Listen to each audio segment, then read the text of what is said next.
Dans un environnement qui change, il n'y a pas de plus grand risque de rester immobile, nous disait Jacques Chirac. Le Green IT est déjà bien ancré dans les entreprises et nombreuses sont celles qui ont entamé des process pour les intégrer au niveau de leur informatique, même s'il reste encore de nombreux leviers à actionner pour les rendre moins énergivores. Souvent vu comme un gouffre financier, le Green IT propose pourtant de nombreux atouts. Déjà au niveau de son image de marque, et également, il permet d'optimiser ses process et de faire des économies. Pour en parler, nous accueillons aujourd'hui François Roland, directeur de la région Île-de-France. Bonjour François. Bonjour Tiffaine. Parmi les grands indicateurs du Green IT, on peut parler des gaz à effet de serre. Son émission pour les entreprises du numérique est estimée à 4%. Et si nous ne faisons rien d'ici 2025, il est estimé à être équivalent à celui du secteur automobile. En quelques mots, peux-tu nous expliquer pourquoi il est essentiel pour les entreprises, qu'elles soient du numérique ou pas, de prendre ce sujet du Green IT à bras le corps? Écoute Tiffaine, pour les entreprises informatiques, le sujet du Green IT est primordial, surtout depuis la loi de 2021 qui oblige les entreprises à devenir responsables et à réduire leur consommation énergétique d'ici 2025. Parmi les 4% que tu as cités, tu as 45% de ces émissions qui est due à la fabrication des assets, que ce soit des serveurs, des baies de stockage, des PC, enfin bon, tout ce qui peut être asset numérique. Et les autres pourcentages, le reste, est lié à la consommation d'énergie de ces assets. Donc tu vois bien qu'il est donc primordial de prendre ce sujet à bras-le-corps afin de préserver notre planète. Oui, parce que 2025, c'est demain. Comment chez Agility nous faisons pour accompagner les entreprises justement à avoir une démarche beaucoup plus verte? Alors, on le fait à travers 3 axes. Donc le premier axe, c'est lié à notre activité de maintenance, donc qui est une activité historique, donc des infrastructures critiques. Donc cette activité nous permet, enfin le plus exactement, notre modèle économique depuis 40 ans est de prolonger le cycle de vie de ces infrastructures et on va au-delà de la fin de vie déclarée des constructeurs. Donc en fait, ce qui va permettre à nos clients de pouvoir réduire leur investissement informatique. Donc ça, c'est le premier axe.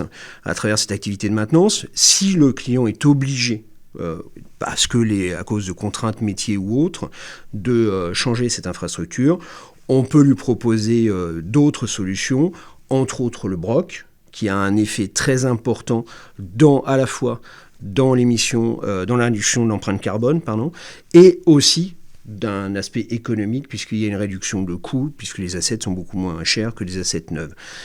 On peut bien évidemment, si la solution de BROC ne convient pas, il y en a d'autres solutions qui peuvent être le cloud, le edge computer, le mode SaaS.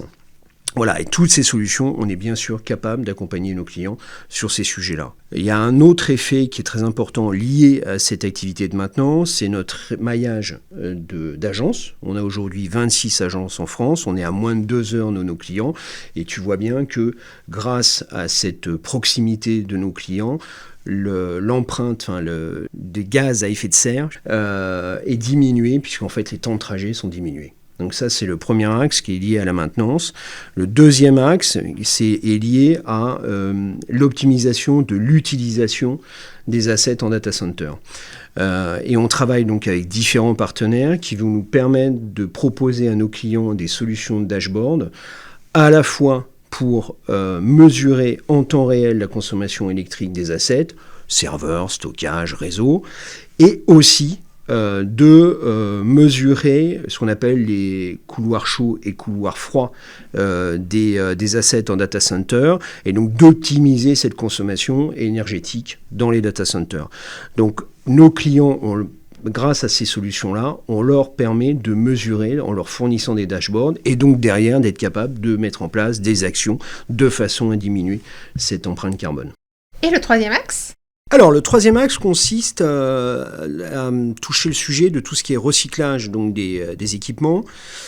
Donc, l'impact des déchets électriques et électroniques, ce qu'on appelle le D3E, est aujourd'hui vraiment très décrié par les ONG, par les médias.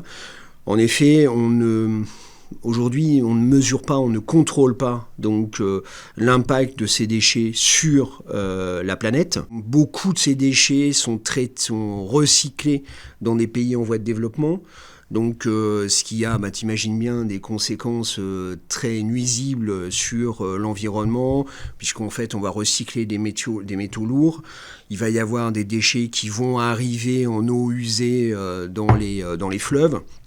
Donc, on ne sait pas le mesurer aujourd'hui. On n'a pas d'études sur le sujet, mais on sait et on imagine qu'il y a beaucoup de ces déchets qui ne sont pas recyclés selon les méthodes. C'est pour ça qu'il faut avoir une méthode vraiment transparente par rapport à ce sujet-là.